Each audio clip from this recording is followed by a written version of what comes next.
আসসালামু আলাইকুম ওয়া রাহমাতুল্লাহি ওয়া বারাকাতু।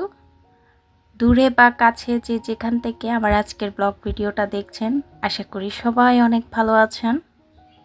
আলহামদুলিল্লাহ, আপনাদের দোয়ায় এবং ভালোবাসায় আমরাও অনেক ভালো আছি। বিসমিল্লাহ বলে নতুন ব্লগ স্টার্ট করছি আর সবাইকে নতুন ব্লগ দেখার জন্য ওয়েলকাম করছি।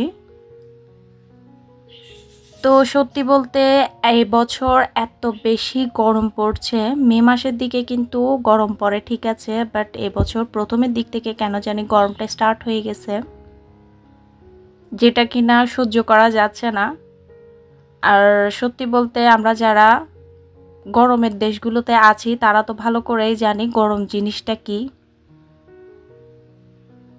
এসি দিয়েও পর্যন্ত কাজ চলে না দেখি। তো ইদানিং আসলে ইরেগুলার হয়ে গেছি ভিডিও দিতে।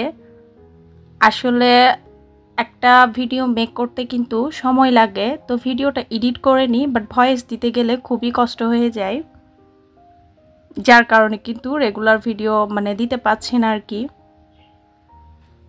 অতিরিক্ত গরমের কারণে যখন কিনা সব কিছু অফ করে ভয়েসটা দিতে যায় তখন কি বলবো, নিঃশ্বাসটা বন্ধ হয়ে যাবে এমনটা অবস্থা হয়।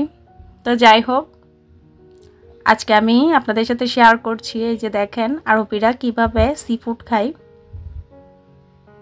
তো এই যে দেখেন ওরা কাঁকড়া, এরপর হচ্ছে চিংড়ি মাছ, এরপর হচ্ছে বিভিন্ন ধরনের সি ফুড রয়েছে, তার সাথে কর্ন হচ্ছে ভুট্টা, এরপর হচ্ছে মাশরুম, সব কিছু দিয়ে কিন্তু একটা সি ফুড তৈরি করে, সি ফুড প্লাটারের মতো আর কি, সব একসাথে করে রান্না করে।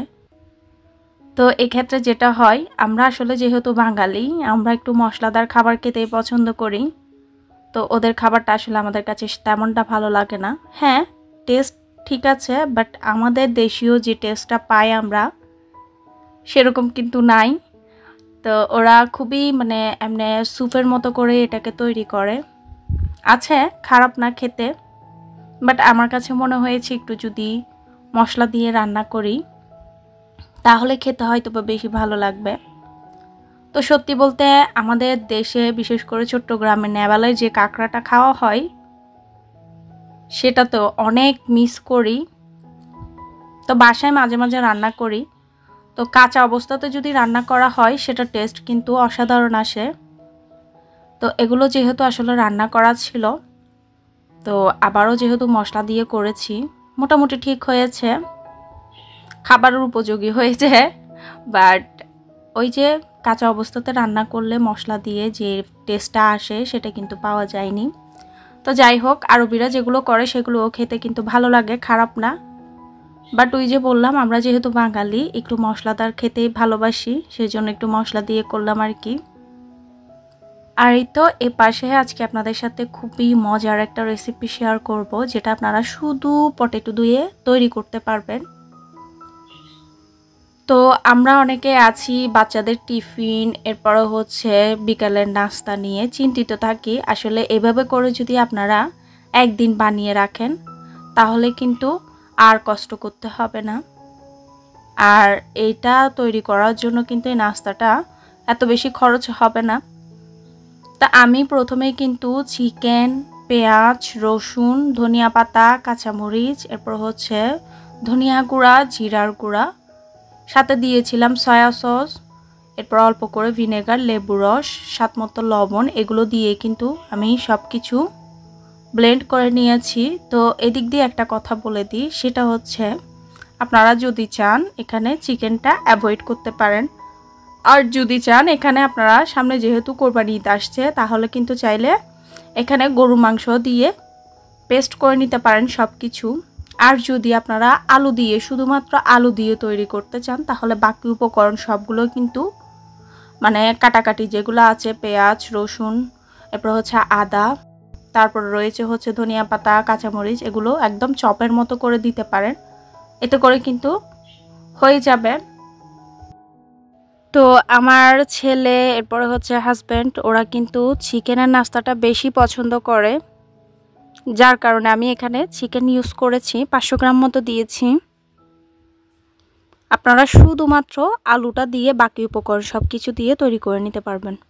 আমি একটা কিন্তু আলুকে সেদ্ধ করে ভালো করে পানি ঝরিয়ে তারপরে কিন্তু গ্রেটার দিয়ে গ্রেট করে নিয়েছি। এতে করে কিন্তু স্মুথভাবে আলুটা একদম পেস্ট হয়ে যায়।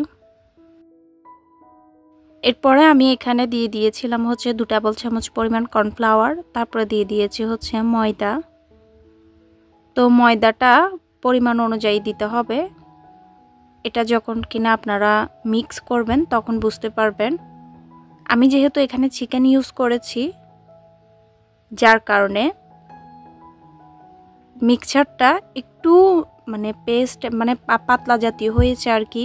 আপনারা যদি শুধু আলু দিয়ে করেন এক্ষেত্রে কিন্তু এটা এতটা মানে স্টিকি বা লিকুইডি স্টাইলের হবে না। লিকুইডি না, আসলে এটা একটু মানে পাতলা স্টাইলের হয়ে গেছে আর কি।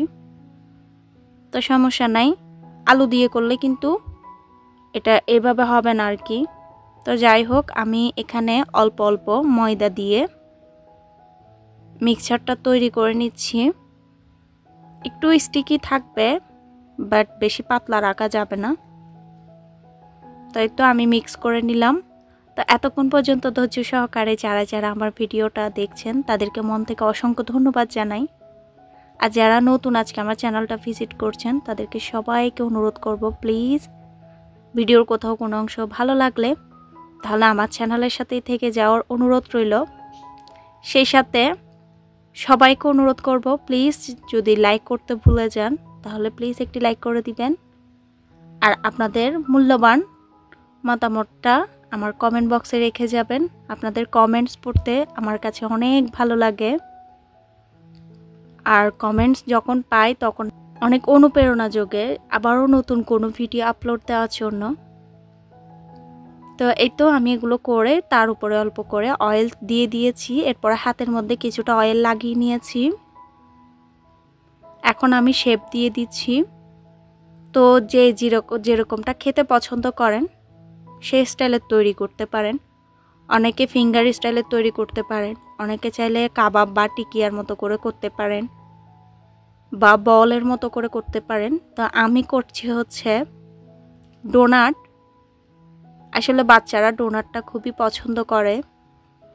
তা আপনারা চাইলে কিন্তু ডোনাটের মতো করেও করে নিতে পারেন। দেখেন অনেকে ডোনাট তৈরি করার ক্ষেত্রে যেটা করে এক্সট্রা একটা মানে কোনো কিছুর কুকি কাটার হোক বা কোনো কিছু ঢাকনা নেয়, এরপর হচ্ছে আবার মাঝখানে ছিদ্র করার জন্য আরও একটা নিয়ে নেয়। আমার কাছে মনে হয় সেটা অনেক ঝামেলার। আপনারা চাইলে এভাবে হাতে একটু অয়েল লাগিয়ে প্রথমে গোল করবেন, তারপরে একটা ফিঙ্গার দিয়ে ছিদ্র করে দিবেন সুন্দর করে। এতে করে কিন্তু হয়ে যাবে। আপনারা দেখতেই পাচ্ছেন আমি খুবই সহজে কিন্তু এটা করে নিয়েছি। আর আরও একটা কথা বলে দিই, সেটা হচ্ছে যে ট্রেতে বা প্লেটে রাখবেন সেখানের মধ্যে ভালো করে একটু অয়েল লাগিয়ে যে কোনো একটা পলিথিন হোক বা র্যাপিং পেপার হোক এগুলো দিয়ে দিবেন। তা না হলে কিন্তু একটু তোলার সময় শক্ত হয়ে যায়। আলু দিয়ে করলে কিন্তু একটু ফ্রিজে রেখে শক্ত করতে হবে না, বাট এভাবে যদি করেন, যদি মিক্সচারটা আর কি পেস্টটা যদি আমার মতো একটু স্টিকি হয় তাহলে কিন্তু অবশ্যই এগুলো একটু করে ফ্রিজে রাখতে হবে। তা না হলে কিন্তু মানে কোটিং করতে অসুবিধা হবে। আর আপনারা চাইলে কিন্তু কোটিং ছাড়াও এগুলোকে এভাবে ভেজে নিতে পারেন, বাট কোট করলে দেখতে এটা সুন্দর লাগে। তা আপনাদের সাথে কথা বলতে বলতে আমি আরও একটা দেখিয়ে দিলাম যে কিভাবে আমি করে নিয়েছি। আসলে আমরা যারা রাঁধুনি আছি, যারা পারি তারা তো পারি, কিন্তু যারা পারি না, নতুন অনেক আপুরা আছে যারা অনেক রকমের রান্না করতে পছন্দ করে বা বিভিন্ন রকমের নাস্তা তৈরি করতে পছন্দ করে, তারা চাইলে আমার এই রেসিপিটা ফলো করে দেখতে পারেন। তো এই তো আমি সবগুলো তৈরি করে নিলাম। এখন একটুখানি আমি ফ্রিজে রেখে দিব। তো পটেটো দিয়ে করলে কিন্তু কোনো প্রকার ফ্রিজে রাখতে হবে না, কারণ পটেটো দিয়ে করলে মানে আলু দিয়ে করলে আসলে এটা এতটা স্টিকি হয় না। তো আসলে কথাই হয়তো বা ভুল ত্রুটি হতে পারে, যদি হয় তাহলে প্লিজ ক্ষমা সুন্দর দৃষ্টিতে দেখবেন, কারণ অতিরিক্ত গরম পড়ছে। তো যেহেতু আমি ভয়েস দিচ্ছি সেজন্য কিন্তু সব দিক দিয়ে সব কিছু অফ। তো মানে গরমের মধ্যে তো বুঝতেই পারছেন সব কিছু যদি অফ থাকে তাহলে কেন জানি একটা ঘুম খেয়ে থাকে ঘরটা, সব দিক দিয়ে একদম নিস্তব্ধ হয়ে থাকে। সাথে কিন্তু নিঃশ্বাস ফেলতে গেলেও একটু সাউন্ডটা বেশি হয়, তো সে কারণে বলে দিচ্ছি। আর এই তো আমি কোটিং করার জন্য এখানে 2 রকমের ব্রেড ক্রাম্বস নিয়েছি। তো আমি নাস্তা কিন্তু রেগুলারই তৈরি করি, মানে ধরেন একদিন করলে 2-3 দিন চলে যায়, এরপরে আবারও শেষ হলে আবারও তৈরি করি। তো সবসময় কিন্তু ভিডিও করতে ইচ্ছে করে না, কারণ ভিডিও করতে গেলে যে কাজটা নর্মালি 30 মিনিটে হয়ে যায় সেটা ভিডিও করতে গেলে 1 থেকে 1.5 ঘন্টা লেগে যায়।